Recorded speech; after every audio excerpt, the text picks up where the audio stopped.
राजस्थान के एक छोटे से गांव में रहने वाला रघु एक साधारण किसान था।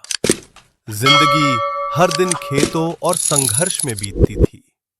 बारिश कब होगी, फसल कैसी होगी, घर में अनाज बचेगा या नहीं, ये चिंता उसकी दिनचर्या का हिस्सा बन चुकी थी।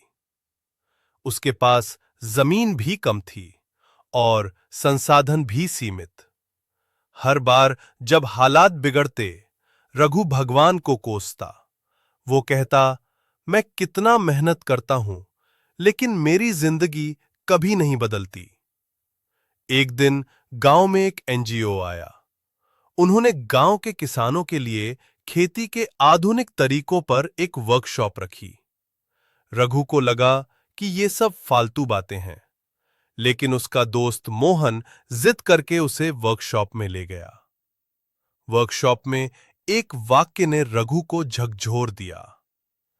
परिस्थितियां तुम्हारे हाथ में नहीं, लेकिन सोच तुम्हारे बस में है। बस वहीं से रघु की सोच बदलने लगी। उसने तय किया कि अगर जिंदगी नहीं बदल रही, तो पहले खुद को बदलता हूं। उसने परंपरागत तरीके छोड़कर नए तरीके अपनाने शुरू किए। वो अब बारिश के भरोसे नहीं बैठा। उसने पानी बचाने के लिए ड्रिप इरिगेशन लगाया। पहले जो बीज बिना जानकारी के बो देता था, अब रिसर्च करता, मंडियों के रेट देखता, मोबाइल से जानकारी जुटाता। धीरे धीरे फसल में सुधार आने लगा।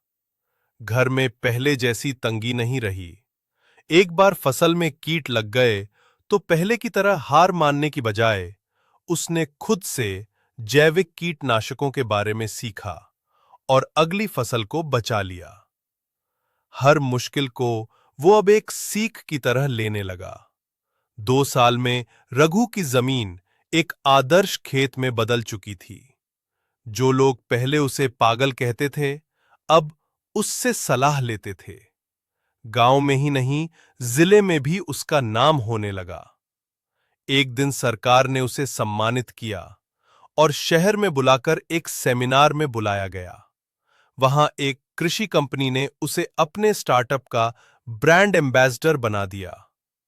रघु से जब एक रिपोर्टर ने पूछा, आपने ऐसा क्या किया कि आपकी किस्मत ही बदल गई? रघु ने मुस्कुराकर सिर्फ इतना कहा, मैंने हालात नहीं बदले, मैंने सिर्फ अपनी सोच बदल दी। रघु की ये बात सीधी दिल में उतर जाती है।